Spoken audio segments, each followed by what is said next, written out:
Vreau să acoperim astăzi un tort cu o cremă 1:1:1, ca să vă arăt o variantă, zic eu, mai ușoară să acoperiți. Da? Deci am aici crema, am și aici în poș aceeași cremă, mi-am pus crema în poș și mă duc să aduc tortul. Deci eu tortul l aduc de la frigider. Bun, deci tortul l-am scos din frigider, că mă mai întreba doamne dacă sunt tortul la frigider înainte sau îl scot cu 10 minute înainte sau îl scot. Eu nu îl scot, eu acum l-am scos, dar crema, v-am mai zis, când faceți crema 1:1:1, să puneți ciocolata cu trișca undeva la un 26 de grade, ca să nu vă fie crema foarte tare, pentru că cu cât se mai întărește când o puneți pe tort, o să lucrați foarte greu cu ea. Bun. Bun, și aici ne punem rotă.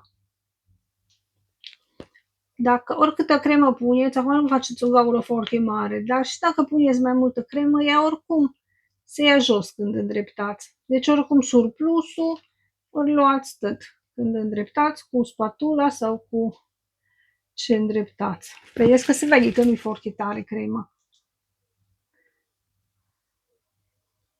Mie așa îmi place.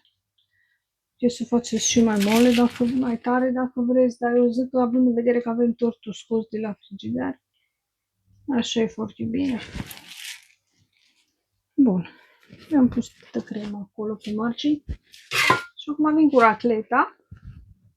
Îmi pun o mână, v-am mai arătat eu cum fac. Nu știu dacă v-ați mai văzut la mine, dar deci eu îmi pun amândouă mâinile aici în spatele tortului. Și îmi pun racleta la 45 de grade. Și vin rotă și vedeți că tot surplusul să ia.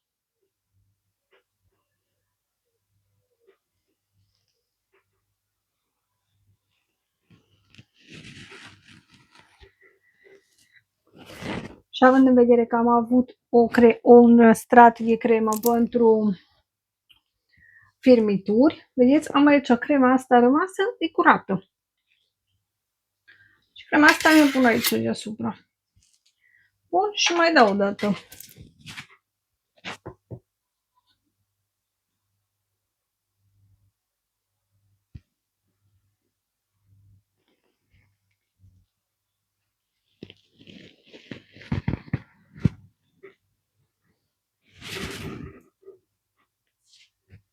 și acum am uit roată frumos dacă am undeva goluri. Dacă am undeva goluri, le acopăr, dacă nu, îi dau pace așa cum e. Da? Bun, mă duc în partea de sus. Îmi întind asta frumos pe partea de sus, marginea o trag înăuntru.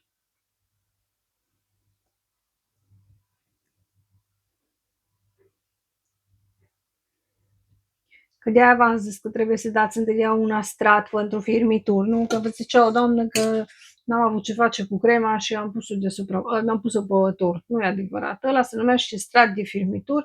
Bineînțeles, acum nu că facem torturi cu mus. Că dacă faci numai musuri, atunci nu ai nevoie de el. Că ți-s congelate, n-ai nevoie. Dar torturile sunt congelate, nu dacă facem mus. Dar dacă faci un tort cu cremă normală, atunci cam așa stă treaba.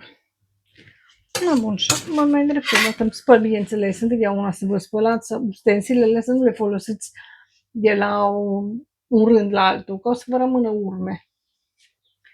Bun, și mai dau o dată, ca să mă îndrept partea de sus, unde am dat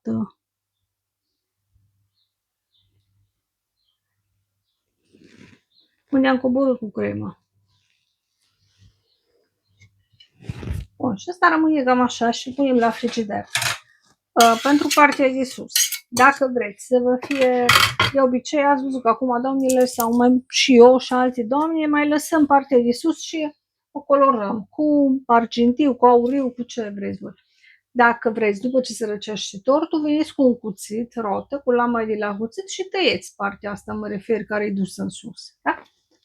Aici deasupra, la fel, după ce s-a răcit tortul bine, atât așa îl dați frumos cu spatula și el se îndreaptă foarte frumos. Deci foarte frumos cu spatula pe tortul rece, da?